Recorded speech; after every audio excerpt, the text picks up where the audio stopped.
Olá, meu nome é Yara Aguiar. Sejam bem-vindos ao canal Por Você de Coração. Por aqui a gente acredita que você é protagonista da sua saúde.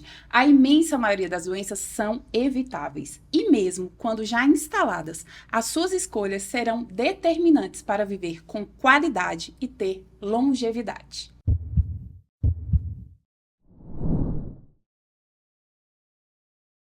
Quais são os erros mais comuns no processo de emagrecimento? Como evitar aquele efeito sanfona de ganhar e perder peso? Hoje nós vamos conversar sobre os mitos e as verdades da nutrição e sobre emagrecimento. Então você fique aqui comigo até o final, porque hoje nós vamos ajudar você em perder peso de uma forma saudável. Mas para falar desse assunto, eu não estou aqui sozinha, é com grande honra que eu recebo aqui o Dr. Bruno Fischer, que é nutricionista e professor de educação física, tem uma especialização em musculação e fisiologia do exercício. Além disso, ele é mestrado e doutorado em educação física, ambos pela Universidade de Brasília, e ele é criador de um programa de maior sucesso, né, Bruno, do método 3A de emagrecimento e saúde e também do programa Resultado Acelerado. Seja bem-vindo, Bruno, é uma honra te receber, muito obrigado por ter aceito o meu convite. Não, obrigado, eu que agradeço aí o convite, vai ser um enorme prazer estar aqui batendo esse papo contigo e com a sua audiência também. Né? Obrigada. Acho que vai ser bem proveitoso mesmo.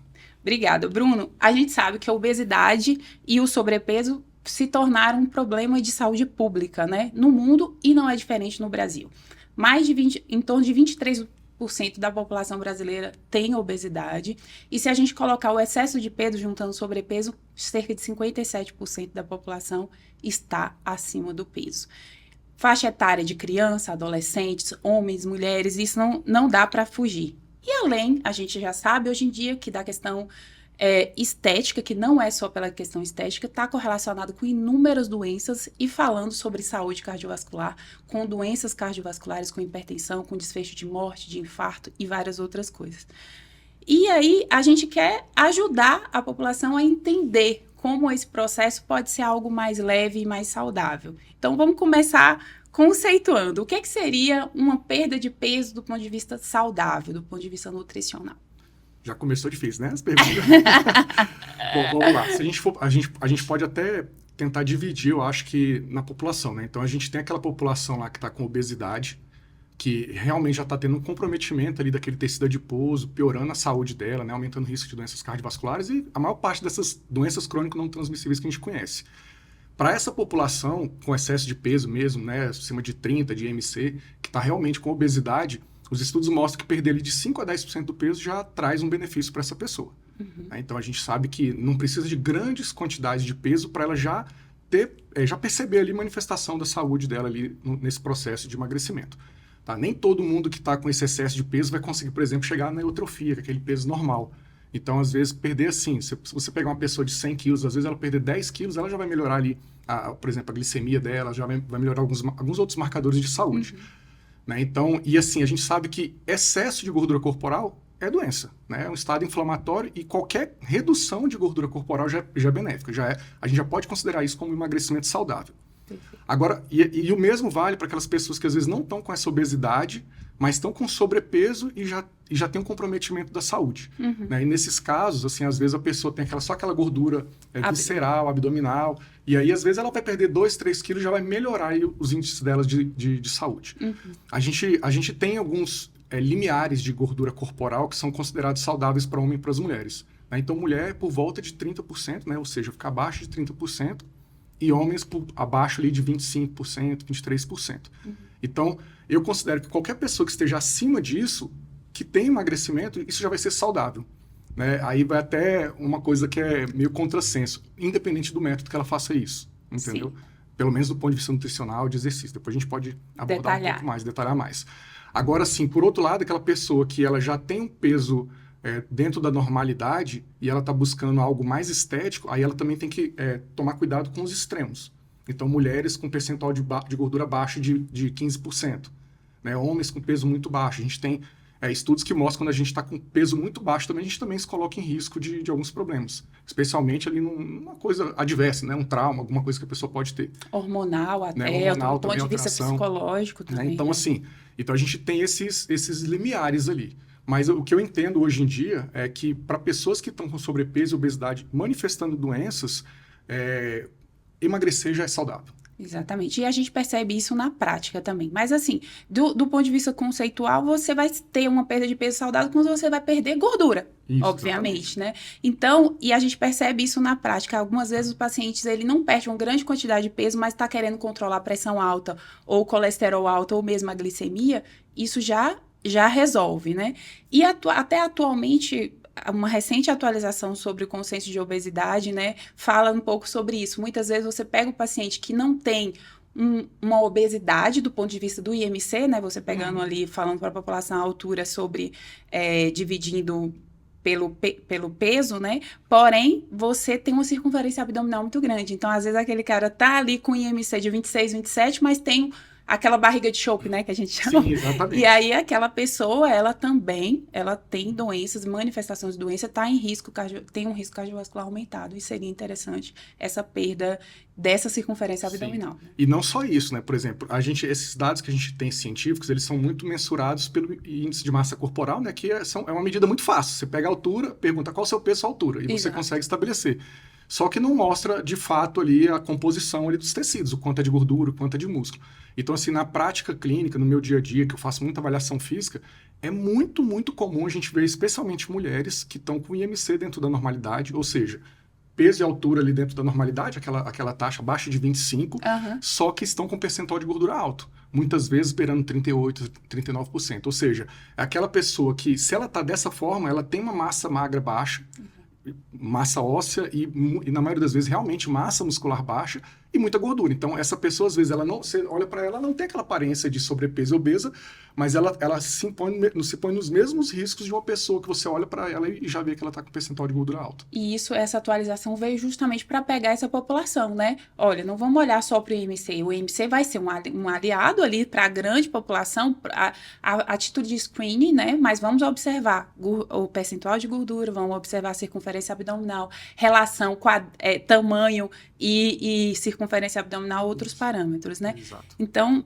excelente. E existe, Bruno, você considera que existe um melhor tipo de dieta para perda de peso? Ou isso é um mito? Porque aquilo que você citou no início, né? A perda de peso, ela vai acontecer por qualquer tipo de déficit calórico, vamos dizer assim, né? Mas existe o melhor método? Existe aquilo que seria mais aconselhável do ponto de vista da saúde? Sim. Então, vamos lá. Vou tentar dividir em duas partes essa sua pergunta aí, dividir a resposta em duas partes, né? Então, a primeira, sobre o melhor tipo de dieta. Tem até um estudo que é muito interessante, acho que 2014, na verdade são vários desses estudos que comparam os tipos de dieta, mas o de 2014 talvez tenha sido um dos pioneiros nesse sentido, de pegar vários ensaios clínicos. Nesse estudo, por exemplo, acho que, se não me engano, foram 48 ensaios clínicos comparando diversos tipos de dieta. Ele até fala alguma coisa assim, comparativo de dietas com nome. E aí ele pegou dietas low carb, dietas low fat, vários tipos de dieta low carb. Por exemplo, até dietas muito extremas, como Atkins, dieta cetogênica, e dietas low fat, e dieta vigilantes do peso. Então ele pegou todas essas dietas e colocou e comparou o resultado dessas dietas em 3, 6 e 12 meses. E aí o que foi achado interessante? Que todas elas promovem a mesma perda de peso dentro desses períodos. Então, por exemplo, aí se a gente for categorizar dieta low carb e dieta low fat, todas elas ali, a perda de peso delas na ordem de um ano é em média de 7 quilos. E esse estudo ele é legal porque eles são dentro da amostra total de mais de 7 mil pessoas. E assim, esse foi um dos primeiros, pelo menos, que eu conheço, mas existem vários e vários outros, várias meta-análises mostrando a mesma coisa. Ou seja, a dieta para promover resultados de emagrecimento, ela depende de déficit calórico. Então, se você está consumindo menos calorias do que você está gastando, você vai emagrecer. Certo. Tá? Só que, dependendo do tipo de dieta, você pode emagrecer, ou seja, perder gordura, mas você também pode comprometer outros sistemas. Então, por exemplo, uma dieta que é muito restritiva, por exemplo, do ponto de vista de não comer vegetais, a pessoa pode ter algum tipo de desnutrição por carência de alguma outra vitamina, mineral, alguma coisa do tipo. E dietas também que não tem cuidado ali com o consumo de proteína e que são demasiadamente restritas, a pessoa perde também massa muscular junto. Tá? Então, assim, se a gente for pensar numa dieta que é a melhor dieta, seria uma dieta que, primeiro, leva o resultado para a pessoa, mas que consegue preservar o estado de saúde dela e preservar a massa muscular. Porque quanto mais essa massa muscular é degradada, mais difícil ela continuar emagrecendo e mais difícil ela manter aquele peso perdido. Então, a gente tem que pensar nisso. E aí, daí beleza, tá, mas qual que é a dieta que é mais saudável? Aí depende muito de vários fatores, sociais, culturais, de preferências mesmo, né? Então, assim, tem até uma pesquisadora bem famosa lá de Harvard que ela fala que a melhor tipo de dieta é aquela que o paciente, primeiro, ele tem resultado e ele consegue fazer a dieta e manter essa dieta. E a dieta é só uma parte do estilo de vida que vai levar ele à perda de peso e manutenção dessa perda de peso, junto com o emagrecimento, com mudança da mente. Então, assim, de um ponto, se a gente for pensar de um modo geral, todas as dietas vão funcionar. É isso. Entendeu? E aí, eu acho que tudo como em ciência também, eu sempre falo isso aqui, você sempre, quando você vai fazer algo, se submeter a algum tipo de tratamento, que de repente aqui a dieta ou a reeducação alimentar é um tratamento, você primeiro vai pensar, isso vai me trazer algum dano a despeito de me trazer algum resultado? Uhum. Cito um exemplo, por exemplo, as dietas cetogênicas, né, que são dietas que podem funcionar para algumas pessoas, né? Porém, para aqueles pacientes que têm um risco cardiovascular aumentado, isso pode ser ruim. Exato. Então, eles até, eu acho que se não me engano foi em 2023, no Congresso de Endócrino, mostrou um estudo que ele aumentou a mortalidade cardiovascular esse tipo de dieta cetogênica. Por quê? Tem uma interferência ali no perfil de dislipidemia, de colesterol, e isso tem total correlação com desfecho cardiovascular. Então, sempre que você vai se submeter a um tratamento, você tem que pensar se aquilo não vai te trazer um dano a despeito de te trazer um resultado. Exatamente, certo? eu também concordo. Exatamente. E uma outra coisa que às vezes as pessoas ficam com dúvida, a ordem, aqui vamos falar de uma dieta, a ordem do que você come interfere? Porque a gente sabe, fala um pouquinho aí sobre, a gente tem os macronutrientes, né, e que são necessários aí para a nossa sobrevivência, e os micronutrientes, né, que são as vitaminas, o restante. Interfere essa ordem? Eu como primeiro a salada, depois como uma proteína, isso vai interferir no resultado da minha dieta, do emagrecimento, ou interfere em outras coisas? Se a gente for pensar assim, do ponto de vista ali fisiológico mesmo, interfere, entendeu? A gente vai ter uma preferência primeiro, por exemplo, por começar pelos vegetais. Por exemplo, vamos pensar assim, emagrecimento. A pessoa, ela precisa comer menos calorias. Certo. E a maior parte dos vegetais, elas têm uma quantidade muito baixa de calorias. Só com uma quantidade muito alta de elementos que são importantes para a saúde dela. Fibras, vitaminas, minerais, fitoquímicos. Então, assim, se você consegue consumir uma grande quantidade disso, você já garante um bom apoio nutricional de micronutrientes para aquela pessoa diminuir o risco dela ter complicações, assim, de realmente ficar faltando algum nutriente na saúde dela. E ela tem o benefício daqueles vegetais, pelo conteúdo de fibra, retardar ali o esvaziamento gástrico. Perfeito. Entendeu? Uhum. Aí, depois disso, eu considero que a proteína seria o elemento mais importante para ela consumir, por alguns motivos, né? Um deles é proteção da massa muscular. A gente sabe que tem estudos que mostram que comer mais proteína ajuda a gente a preservar a massa muscular. E a proteína é o nutriente mais sacietógeno que tem. Então, assim, quando você garante ali um bom aporte de proteínas, um bom aporte de fibras, a chance desse indivíduo comer por fome, ela já diminui bastante. Ele vai conseguir sustentar por muito mais tempo aquela refeição. E assim, claro que a gente não come só por causa de fome. Inclusive, a maior parte das pessoas, elas comem muito, não está relacionado à fome. É o menor dos motivos. Exatamente, mas a fome agrava esse processo. Entendeu? Então, se a gente for pensar nisso, seria essa ordem e aí os carboidratos depois. Mas, no final das contas, isso não faz uma diferença tão grande na prática. A gente tem que ver, por exemplo, vou te dar um exemplo. Pessoas que vão comer num self-service. E muita gente come no self-service hoje em dia. Uhum. Como é que faz para você pegar os vegetais, ele colocar no prato, depois servir do resto? Então, do ponto de vista, às vezes, de organização dela e de dinâmica, não fica fácil fazer isso. Tem que ser algo que funcione. Tem que ser algo que funcione. Então, assim, aquela máxima de que a dieta ela tem que ser ajustada ao perfil da pessoa, levando em consideração, né, as preferências, a cultura dela e outros fatores, isso acaba sendo mais importante do que esse detalhezinho da ordem, entendeu? Com certeza. Entendi. E aí, qual que você, no seu dia a dia, qual é o maior erro que as pessoas cometem no processo de emagrecimento? Existe alguma coisa que é proibida? Vamos aqui falar um pouquinho a respeito das dietas também. Não come glúten, não come lactose, enfim, existe algo que é proibido? Então, na verdade, assim, o que eu acho que, se eu posso considerar ali o maior erro, assim, do processo de emagrecimento, eu acho a pessoa não entender o processo como um todo, entendeu? Então, tem muita gente que acha que vai ter uma dieta que vai funcionar para ela e ela nunca mais vai ter que fazer.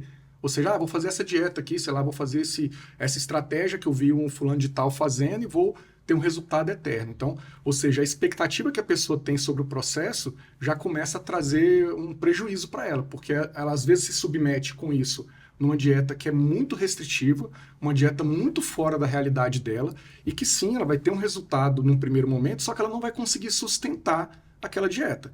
Então, talvez, se eu for assim, elencar ali de erros ali, eu acho que o primeiro erro de todos é essa parte comportamental mesmo, dela entender sobre o processo. Tá? Entender o que leva ela a ganhar peso, né? Que a gente está falando aí de muitas calorias na dieta, pela exposição que a gente tem. A gente poderia ficar um dia inteiro falando sobre isso. Exato. Mas eu acho que assim, ela não entender sobre o processo mesmo. Então, assim, ela entender que o programa que ela tem que ter de emagrecimento tem que ser uma coisa para a vida. Porque a restrição calórica que ela vai ter que ser submetida, ela vai ter que ser mantida para o resto da vida. Então, escolher uma estratégia que vai muito fora da realidade dela, seja a realidade econômica, seja a realidade cultural, enfim, de qualquer magnitude assim, vai atrapalhar no processo, porque ela vai fazer por um tempo, aí ou ela vai desistir porque ela não consegue chegar até o final, até ela chegar naquele objetivo dela, ou ela vai chegar naquele objetivo dela e não consegue sustentar. Aí ela volta para o padrão anterior e aí gradativamente volta a engordar. E quanto mais restrita essa dieta, mais essa pessoa tende a fazer isso. E quanto mais restrita essa dieta, mais essa pessoa perde massa muscular. E perdeu massa muscular, ela vai ter mais dificuldade depois de manter o peso dela. E ela precisa entender que o tratamento é individualizado, né? Cada paciente, cada pessoa vai se adaptar a um tipo de alimentação. São 3 refeições, são 4, são 5, o que vai funcionar para mim? O que é? Eu vi um vídeo, uma moça falando sobre a criptonita, né? O que é aquilo que cada um tem, que é o teu ponto fraco? O meu ponto fraco é diferente do teu ponto fraco. Então, a pessoa tem que entender que ela vai perder peso, mas ela precisa manter esse peso depois da perda, né? E esse é o grande X da questão, né? Não é só por você perder durante 3 meses para o verão, não, é você manter aquele peso para a sua saúde, né? Até para não ficar naquela questão assim só do depende, né? Que as pessoas odeiam, odeiam, né? Eu vou dar assim um indicativo do que eu vejo, não só baseado em estudos que eu tenho, mas assim, principalmente baseado nos pacientes que eu tenho atendido ao longo de todos esses anos, assim, que eu vejo que funciona muito bem para a maioria das pessoas. Então, a primeira coisa que funciona muito bem ao contrário do que muita gente prega aí, dietas com menos carboidrato, dietas com mais carboidrato funcionam melhor. Até porque boa parte das pessoas, elas querem se engajar em algum tipo de exercício. E comer um pouco mais de carboidrato ajuda. E quando a gente vai pensar assim, do ponto de vista de calorias, 1 grama de carboidrato tem 4 calorias, 1 grama de gordura tem 9. Então, assim, quando a pessoa come mais gordura na dieta dela, ela vai ter mais dificuldade de manter um déficit energético, vai ter mais dificuldade de colocar poucas calorias na dieta. Então, assim, uma estratégia que funciona muito bem é tentar reduzir a ingesta de gordura da pessoa. Que seja do azeite, que é saudável ali, que ela coloca, aquelas castanhazinhas, e principalmente de fontes que são gordurosas que a pessoa nem imagina. Por exemplo, ovo. Ovo é legal, maravilhoso, um monte de gente come, mas 60% é gordura do ovo, das calorias do ovo. Queijo, 70% é gordura. É proibido comer ovo e queijo? Não. Só que a pessoa precisa entender isso, para saber o quanto ela pode comer. É uma caloria escondida, exatamente, né, a gordura? Né? Então, muita gente não tem essa noção. Por exemplo, amendoim é saudável, tá? Mas 100 gramas de amendoim tem 550 calorias, é igual um sanduíche artesanal, entendeu? Então, assim, a pessoa, quando ela começa a diminuir a quantidade de gordura dela acrescentada na dieta, e priorizar proteína mais magra, automaticamente a ingesta calórica dela já tende a aumentar. Quando ela dá prioridade por carboidratos, por exemplo, às vezes a pessoa ela quer cortar ali, sei lá, arroz e feijão. E aí, só que com isso ela coloca uma carne gordurosa. Ela não vai ter o mesmo nível de saciedade que ela comer uma proteína magra, porque a saciedade é da proteína, não é da gordura. E comer, por exemplo, arroz e feijão que tem fibra, que assim, tem a ver com... O brasileiro gosta disso, por exemplo, entendeu? Então, assim... o que eu percebo na prática é que quando a gente aumenta proteína na dieta, mas proteína magra, aumenta vegetal na dieta, esses 2 componentes dão saciedade para a pessoa. E aí, entre o carboidrato e a gordura, a gente prioriza mais carboidrato do que a gordura, a pessoa consegue ter um desempenho melhor nas atividades do dia a dia dela, não só de exercício, mas de trabalho, do dia mesmo, e a dieta tende a ter um valor calórico mais baixo. Então, para a maioria dos pacientes, isso funciona muito bem. Perfeito. E nesse momento o povo tá assim, puxando os cabelos. Você vai falar porque eu posso comer pão, então, né? Que pode comer pão, né? Pode comer macarrão também, pode comer pão. Pode comer macarrão. Né? Aí aquela questão que você perguntou de glúten e glúten, lactose, né? Então, assim, o glúten ele vai fazer mal para quem tem algum nível de intolerância. Por exemplo, quem tem a doença celíaca, que tem ali uma alergia ali mesmo, praticamente ali ao glúten, o sistema imunológico dela não lida bem com aquilo, não pode consumir glúten. Quem tem intolerância ao glúten, mas não é doente celíaco, isso 5% da população mundial tem, vai ter algum nível de desconforto quando come. É proibido comer? Não, mas talvez seja interessante ela diminuir. E intolerância à lactose realmente é o mais prevalente, tem muita gente que tem, só que, por exemplo, às vezes a pessoa tem intolerância à lactose no teste, mas ela lida bem com vários tipos de alimento com lactose, entendeu? Ela consegue usar um nível assim. Então, assim, a maioria desses alimentos, eles não são proibidos, caso a caso, mas a maior parte das pessoas vai poder consumi-los. Perfeito. E aí, existe aquelas pessoas, Bruno, o metabolismo realmente pode ser acelerado ou isso é uma ilusão? Existe aquelas pessoas que falam assim, caramba, essa pessoa come mesmo e ela não engorda, existe? Então, na verdade, assim, se a gente for pensar assim, do ponto de vista evolutivo, a maior parte de nós tem uma genética para ganhar peso. Tá? Então, assim, esse negócio, a pessoa tem uma genética ruim, não. Aquela pessoa que é o magro de ruim, que come e não engorda, esse é uma minoria esmagadora. Pouquíssimas pessoas são desse jeito. Uhum. Então, do ponto de vista assim, genético, biológico. Então, a maior parte das pessoas, a gente foi moldado para a gente conseguir conservar a energia, né? A gente não tinha iFood na época das cavernas, né?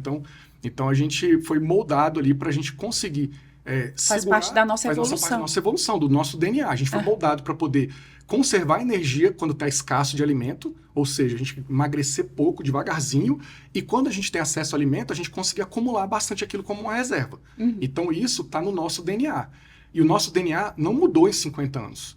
Então, a gente tem muito acesso à comida há 70 anos, depois da Segunda Guerra Mundial. Só para você ter ideia, você falou das taxas ali de sobrepeso e obesidade, a gente teve um aumento de mais de 150% nas taxas de sobrepeso nos últimos 150 anos. Ou seja, de 20%, 25% para quase 60%. Mudou nosso DNA nessa época, nossa genética? Nada. Absolutamente nada. O ambiente mudou. O ambiente mudou. A exposição ao alimento, enfim, vários outros fatores que mudaram. A gente hoje é muito menos ativo, trabalha muito menos braçal, muito mais sentado. Então, assim, o meio ambiente que mudou. Então, a genética não mudou. Então, assim, essa pessoa que come e não engorda, ela é uma minoria. Eu conheço poucas dessas pessoas, pouquíssimas mesmo.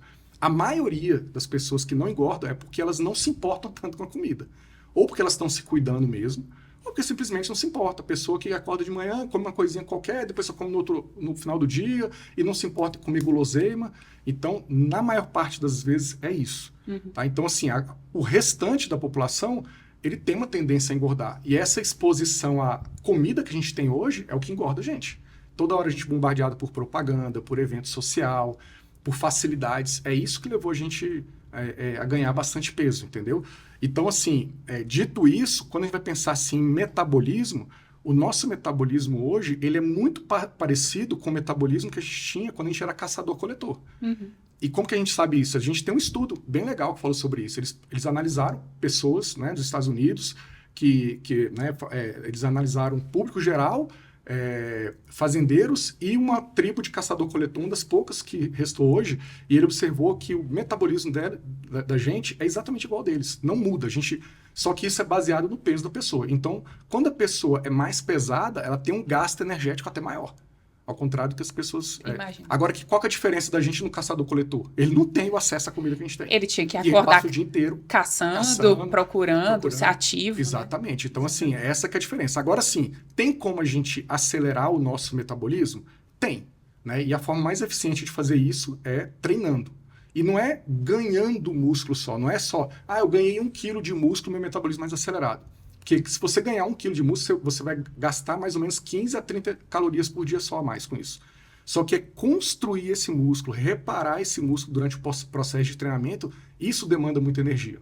Tá? E claro, se você ganhou 5 quilos de músculo, você vai gastar ali 100 e tantas calorias a mais. E aí a gente tem alguns alimentos que que demandam mais energia para ser metabolizado. Por exemplo, a proteína é um desses. É um alimento que demanda mais energia para ser metabolizado. Perfeito. E quando você fala, até seria a minha próxima pergunta, se é possível emagrecer sem o exercício? E se a falta do exercício vai comprometer ali o resultado? É possível emagrecer sem exercício, só que o caminho se torna muito mais complicado. Então, assim, eu vou te dar um exemplo do que é muito comum no consultório de perceber, assim, de pegar pacientes, por exemplo, mulheres que têm ali, sei lá, 1,60 m de altura, tem os seus 70 quilos, ou seja, estão ali uns 10 quilos acima do que seria o ideal, próximo disso, né, e querem emagrecer. E aí são sedentárias, trabalham o dia inteiro sentado, carro, deslocamento para cima e para baixo. Quando eu vou fazer a estimativa de gasto energético dessas mulheres, por exemplo, o gasto energético diário delas, às vezes, chega a 1.700 calorias por dia, 1.800. Não chega sequer a 2.000 calorias. E aí, nesse contexto, como é que tem que ser a dieta para a pessoa? A gente tem que dar um déficit. Geralmente, o alvo é de pelo menos umas 500 calorias. Então, Por dia, né? Por dia. Então, uma dieta de 1.200, 1.300 fica muito difícil da pessoa sustentar, quando ela não faz exercício. Então, às vezes, ela até faz. Às vezes, ela começa a emagrecer devagarzinho. Só que aí chega o final de semana, ela bagunça o final de semana. Então, ela não percebe que o final de semana cara, são 3 dias, né? Exatamente, né? Então, assim, quando a pessoa se engaja em exercício, ela tem várias melhorias em relação a isso. Então, primeiro, ela tem o gasto energético do exercício, ela tem o gasto energético aumentado da construção muscular, do ganho de massa muscular, e ela tem melhoras bioquímicas que favorecem a perda de gordura. Então, aumento de mitocôndrias e outros mecanismos ali biológicos ali que acabam fazendo a pessoa ficar mais eficiente para queimar a gordura. Então, assim, ela pode emagrecer sem fazer exercício, mas vai ser mais difícil para ela. Entendi. E aí uma outra questão que é uma coisa muito comum também é a questão do jejum. Muita gente também, o jejum intermitente, ele funciona? Pode ser uma boa estratégia? Então, os estudos que a gente tem comparando jejum intermitente com outros modelos de dieta mostram a mesma coisa daquilo que a gente conversou. O resultado de emagrecimento, quando a gente ajusta o valor calórico, é igual. Então, por exemplo, você pegar uma pessoa que ela vai fazer uma dieta de 1.500 calorias, em que ela divide essas 1.500 em 5 refeições de 300. Café da manhã, lanche, almoço, enfim, 5 refeições. Ou uma pessoa que faz o jejum intermitente, por exemplo, come 500 calorias em 3 refeições, almoço, lanche da tarde e jantar, e fica o resto do tempo em jejum. Ela vai ter o mesmo emagrecimento. Principalmente a mesma quantidade de perda de gordura. O emagrecimento é perda de gordura. Sim. Só que quem faz o jejum tem uma maior perda de massa muscular. Então, assim, é uma estratégia inferior a outras, mas pode ser aplicada a depender do contexto da pessoa. Então, por exemplo, em diabéticos não é uma estratégia muito legal, porque, por exemplo, principalmente se a pessoa faz jejum no café da manhã, isso tende a causar um descontrole glicêmico maior ao longo do dia, tá? E eu acho que vale muito a pena para aquela pessoa que já tem o hábito ali de ficar mais horas sem comer. E ela acaba também aumentando a chance da pessoa ter uma refeição com mais compulsão de vontade de comer, para quem não está acostumado também. Sim, eu acho que, assim, por isso que eu falo, quando é uma coisa muito de imposição, imagina, a pessoa tem o hábito de comer no café da manhã. E aí você acha que essa estratégia vai ser uma melhor estratégia e você simplesmente corta o café da manhã dessa pessoa. Ela pode compensar nas outras refeições. Porque, por exemplo, tem estudos que mostram que quando a pessoa, por exemplo, não faz a refeição no café da manhã, há uma alteração na glicemia ao longo do dia e, assim, com esses picos insulinêmicos e glicêmicos, a pessoa pode comer mais em outras refeições. Então, assim, de qualquer forma, o jejum ele só é uma estratégia interessante quando você pega e simplesmente mantém exatamente as outras calorias do dia, das outras refeições e diminui uma, entendeu? Entendi. Basicamente isso. Entendi. Perfeito. É aquilo que você falou, né? Depende do déficit calórico. Agora, que dieta você vai usar que vai te trazer benefício também de saúde? Nesse caso, o jejum pode prejudicar, fazendo perder mais massa muscular. Sim. Ou até mais episódios de compulsão alimentar. E uma outra pergunta que também, aqui a gente poderia falar infinitamente sobre esse assunto, né? São muitas pautas, muitas coisas. Mas, assim, para a gente falar e finalizar como última pergunta. Aquele efeito, qual é o grande problema? A pessoa perdeu peso, ela faz a dieta ali, se engaja ali durante 2, 3 meses, perde o peso, aí passou o verão, passou o carnaval, né, que nós estamos perto do carnaval, aí ela volta à vida normal dela e ela começa a engordar de novo. Como que você faz para evitar esse efeito sanfona? Qual é a melhor estratégia aí? Então, assim, a gente tem estudos que mostram, por exemplo, que tem 2 estratégias que elas são bem úteis em manter o peso perdido durante um processo de emagrecimento. Uma delas é a manutenção do exercício, entendeu? Então, assim, às vezes a pessoa ela faz por um momento uma dieta um pouquinho mais com déficit calórico maior, dá um pouquinho, faz um esforço um pouquinho maior para emagrecer, perde o peso que ela conseguiu, e o exercício ajuda ela a manter um pouquinho, porque ajuda ela a gastar um pouco mais de calorias, então fica mais difícil dela voltar a ganhar peso e ficar se pesando continuamente é outra estratégia. Então tem estudos que mostram que a pessoa que está sempre monitorando o peso dela, ela tem mais chance de conseguir manter aquele peso que ela perdeu. Só que a base é a gente entender que a maior parte das coisas que ela fez para emagrecer, ela tem que manter para se manter emagrecida. Exato. Então o erro das pessoas é justamente depois achar que emagreceu, que pode voltar para aquilo que ela tinha antigamente. E aí é o erro, né? Porque ela vai gradativamente voltar a engordar.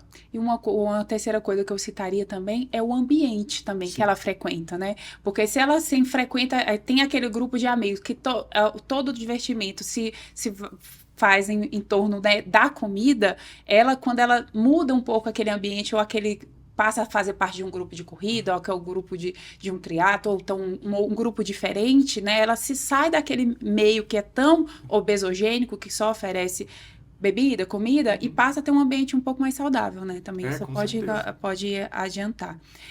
E até falando a respeito, Bruno, só pra gente finalizar agora mesmo, recentemente teve um rapaz que pegou na universidade mostrando que ele estava fazendo uma dieta carnívora, eu nem sabia que existia isso, né? Que existe de tudo. Tem louco pra tudo. Dieta carnívora, e que ele estava minando gordura, né? Ele tava estourando, passando xantoma, chatelado nas mãos, assim, uma coisa absurda.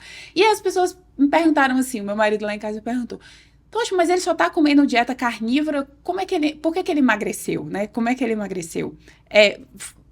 Fala um pouquinho a respeito disso.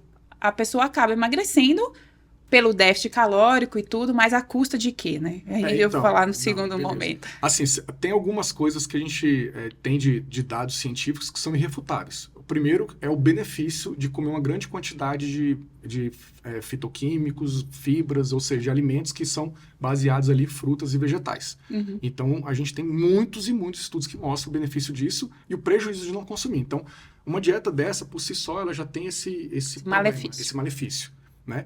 Além disso, daquilo que você citou no começo da nossa consulta, do nosso bate-papo, que é a questão de a pessoa aumentar os níveis de colesterol dela. Né? Então, assim, ela, às vezes, numa alimentação muito carnívora, assim, ela tende a comer uma quantidade maior de gordura saturada que vai trazer prejuízo, pelo menos, para boa parte das pessoas. Não todas, mas para boa parte das pessoas. E, assim, o resultado dessa dieta é basicamente porque a orientação que essas pessoas têm é o seguinte: não, você vai comer ali a carne do jeito que você quiser primeiro, não é tão palatável, então você vai comer uma quantidade limitada, porque não é tão gostoso assim você comer, igual tem gente que come cru até, né, inclusive. Senhora. E aí a carne, a proteína, ela tem um efeito sacietógeno grande. Então, geralmente, essas pessoas não fazem apenas uma coisa, elas fazem mais de uma coisa. Então, além dela priorizar a carne, ela come com menos frequência, ela come uma vez por dia, ela come duas. Tem nem vontade de comer. Ela tenta imitar os animais, o animal só come uma vez por dia, ela caça lá e comeu lá e depois da outra semana. Então, assim, ela faz várias coisas que mimetizam ali, uma coisa da cabeça dela, uma viagem, e vai levar a que estado? Ao de déficit calórico. Aí ela emagrece. Só que junto também com déficit nutricional. Então isso acaba não sendo saudável para ela, entendeu? Com déficit nutricional e com aumento de risco cardiovascular. Sim. Por aumento, como nesse caso, com certeza ele estava, acho que com um colesterol LDL de mais de 500. Caramba. Uma coisa assim absurda em 6 meses, né, que ele fez de dieta. E aumenta, com certeza, aumentando o risco cardiovascular. Então vai para o caixão magro, né? Mas pro caixão, depois de um infarto, de um AVC. Mas, enfim, Bruno, assim, é muita coisa pra gente falar. A gente vai continuar esse papo aqui em outros episódios, mas eu queria que você deixasse, assim, uma mensagem final sobre o que você considera muito importante, de ajuda ali, aquela pessoa que tá querendo dar um start para começar. O que ela faz, qual seria a orientação que você daria aí inicialmente? Eu acho que uma das coisas mais importantes é a pessoa entender que não é um bicho de 7 cabeças, né? Se alimentar de forma saudável e eficiente para o emagrecimento. Então, assim, infelizmente hoje com as redes sociais e com muita informação desconexa de pessoas que nem são preparadas para isso, as pessoas ficaram com muita confusão. Então, o básico que se tinha antigamente já é o suficiente para a pessoa emagrecer, que é comer, às vezes, 3 vezes por dia, 4 vezes por dia, uma quantidade ali não exagerada, deixar as guloseimas, né, às vezes um sanduíche, um hambúrguer, uma pizza, um salgadinho para comer menos frequente. né? Se engajar em algum tipo de exercício físico que ela goste inicialmente, mas também tentar buscar alguns que ela não gosta, mas que são eficientes para o processo. Né? E assim, aquilo que a gente conversou, né? O básico dela tentar consumir mais vegetais, mais alimentos naturais, carnes mais magras, quantidade de carboidrato ali sem grandes exageros, priorizando aqueles que são mais saudáveis mesmo, batata, arroz, feijão. Isso já é o primeiro passo para a pessoa. E, obviamente, aquelas que estão com mais dificuldade, realmente buscar um acompanhamento, né? Justamente para alinhar uma melhor estratégia ao perfil dela. Eu acho que faz todo sentido. Exato. E o que eu queria dizer é que, assim, você pode perder peso com as mais diferentes dietas, né? Com as mais diferentes estratégias. Porém, você tem que avaliar se essa perda de peso está vindo também ganhando saúde. Então, se está lhe trazendo benefício do ponto de vista cardiovascular, nutricional, porque você tem que manter massa magra, tem que perder gordura e também tem que preservar o seu coraçãozinho, né, meu amigo? Seus vasos sanguíneos, portanto, não vai entrar na loucura de fazer qualquer coisa, né, para perder peso e depois ficar desnutrido e com infarto e AVC. Bruno, deixa aí suas redes sociais. Você voltou a ser ativo lá, depois de uns meses. Isso. Voltou a ser ativo nas redes sociais pra galera te seguir. Você tem um canal no YouTube também? Tem, mas assim, eu vou começar voltar? Agora a fazer. Porque antes eu tinha um canal no YouTube que eu fazia muita live, entendeu? Tá. Aí, assim, a maior parte delas estão fechadas ali pros meus alunos. Mas agora eu pretendo fazer um canal ali, uma certa frequência ali de informativo no YouTube. Mas ainda tem alguns vídeos lá. E no Instagram, né? Fischer Bruno. Que é Fischer Bruno. Perfeito. Segue lá para mais orientações, que são excelentes os vídeos dele. E aí eu quero te pedir para curtir, compartilhar, mandar no grupo das amigas, no grupo da família, porque eu tenho certeza que o que o Bruno falou aqui hoje pode sim ajudar você a emagrecer e, mais do que isso, ter saúde. O meu Instagram é doutora Yara Aguiar, me segue lá para mais orientações, eu falo também bastante sobre saúde por lá. E esse foi mais um Por Você de Coração.